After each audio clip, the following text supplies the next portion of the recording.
Hello, GoGo Kid teachers. It's Teacher Dana, and I am here to do an overview for you on GoGo Kid Training Academy 102. This is for levels 3 and 4 for GoGo Kid. I definitely recommend that you take this class as a live class if you have the chance in the future.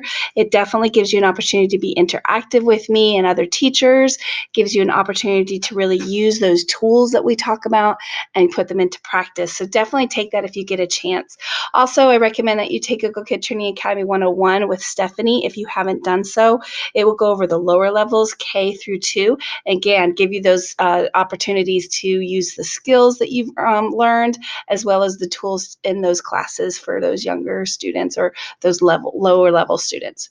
All right, let's go ahead and get started. We are going to go right into what some of the teaching tools and skills are that you need for level 3 and 4.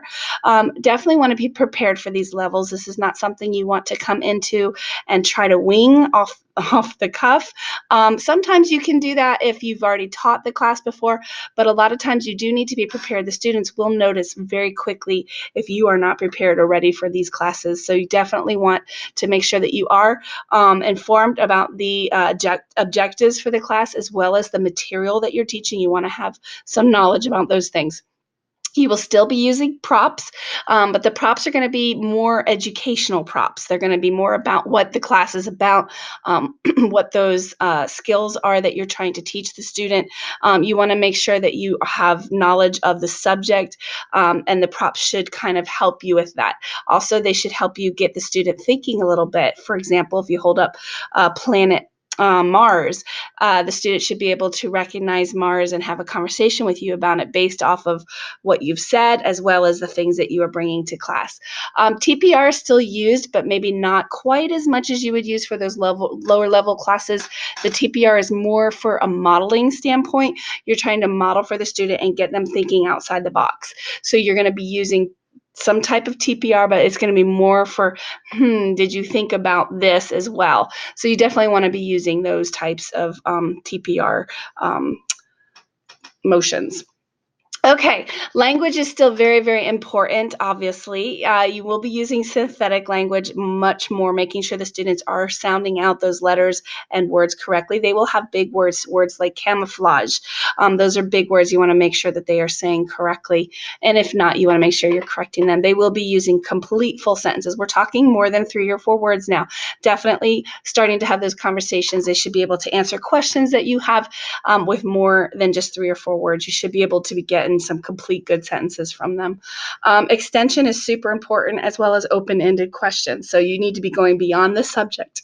You need to be talking about things even more than what is just presented in the script of the screens. So you definitely want to make sure that these slides are being utilized to the best of your ability by talking about things beyond what that the lesson is just specifically stating.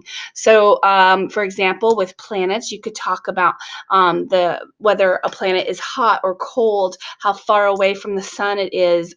You could talk about the colors of the planets, or whether there is life on other planets. I mean, lots of great things that you can talk about with your students that go beyond just what the objectives are for the slides.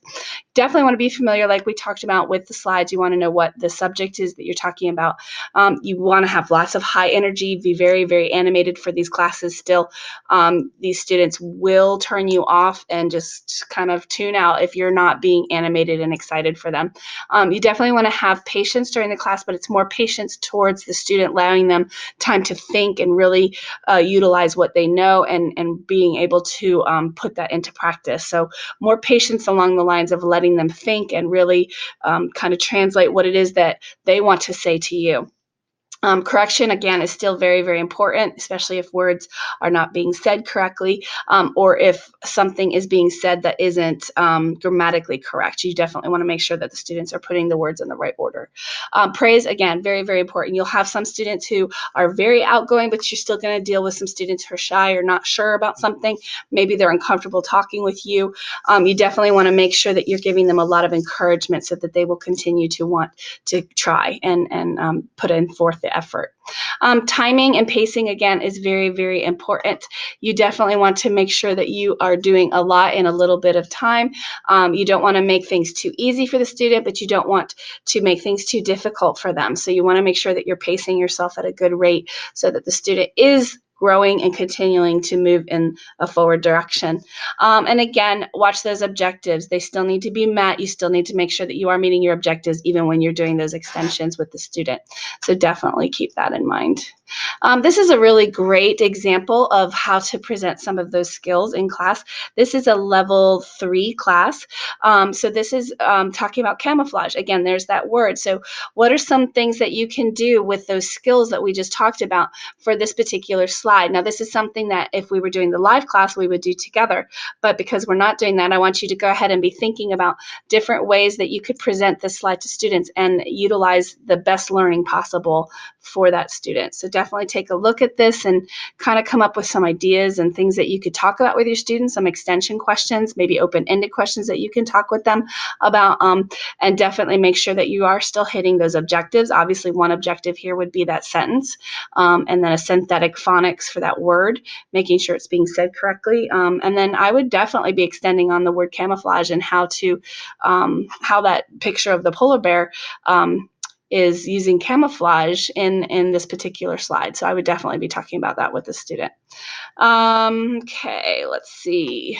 Here's another great example of a sentence that you would do with the student, but also how you would bring some of those tools and skills to class to extend on this slide. Example for me would be that those zebras probably, it's more of a pattern hiding than a color hiding, because you can see the zebras pretty well, but definitely patterns within the slide. So you can talk about things like that. That's definitely an extension. Okay, let's see here. We talk about teacher versus student talk time. I'm going to go over in live class about the introductions, level appropriate questions. You definitely don't want to just be asking these students, what's your name? How old are you? Those are very simplified questions. You definitely want to be talking more slide related questions. Ask them if they know what camouflage is. You can ask them if they can camouflage. I mean, lots of great things you could do with an introduction here. Again, you're assessing the student, trying to see where they fall. Are they capable of giving you full, complete sentences without you asking for them? Are they capable of reading without needing a lot of help, or do you still have to kind of feed a little bit of that, of those sentences to them? And then again, your interactive rewards need to be something a little more challenging, a lot of like teacher versus student. You could do Google Slides. You can definitely do tic-tac-toe. You could do Find Your Star. A lot of different things that you can think of that are a little bit more challenging for the student, and not just something like giving a monkey bananas or something simple. So something a little more challenging. Directions still need to be very simple. Students don't need a complicated direction. They would have to think about it too much and try and figure out what you're saying. You are giving them a lot of that exposure to the material, again, through your props. And then again, modeling. You want to make sure you're modeling for the student for what you're trying to get from them. Ask them if they can read. When you're trying to get them to read a paragraph, just kind of highlight it, or put it in brackets and ask them if they can read, or if they still need help to break up sentences. Make sure you're doing that. Always positive correction, never no, but let's try it again, or can you read this one more time, something to that effect. And then definitely encourage that independence from them. We're trying to get them to become independent learners. Conversation should be of interest to the student. Definitely something about that would be interesting to them, whether it's topic related and they bring up the subject to you, or it's something that you think about that maybe they would be interested in talking about. And definitely make sure you're listening to your student. They will be aware if you're not really engaged with them and paying attention to them.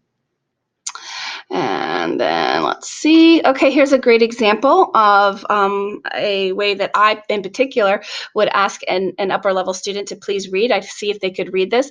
We would talk about patterns, about animals hiding. We would definitely address the pictures of some of those animals that you see. Maybe talk about other animals. I would probably bring props in of different animals that can camouflage and show them to the student.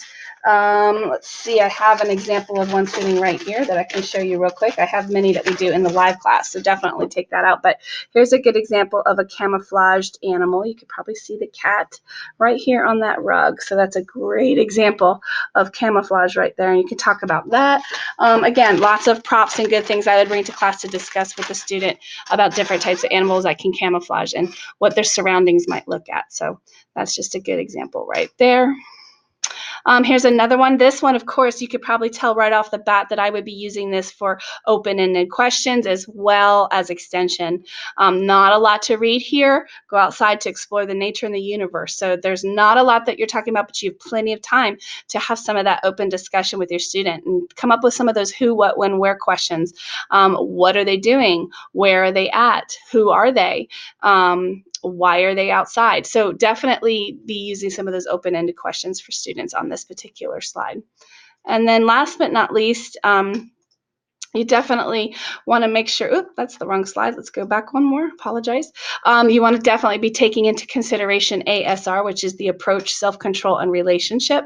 Approach this is a great acronym to try to remember or write down, but it means to try and change things up with students. So sometimes one approach with a student may not work, so you need to change it up and try and come up with a different approach for that student. You definitely are trying to make that connection. And then self-control, again, don't be in such a hurry to help these students. Give them a chance to really expand and think on their own and start to work on that independent learning. And then, of course, your relationship with them is key. If you're definitely trying to convert these students from trial students to core students, you want to be working on that relationship with them and definitely trying to form that kind of a bond with them. So you want to have that relationship, look around their room, try to find things to talk about, and definitely start forming those connections. And that's about it for this overview. Again, I definitely encourage you guys to take the live classes if you have the chance. Great interactive opportunities there for both the lower level as well as upper level classes. And I hope that you have a wonderful day. Take care. Bye.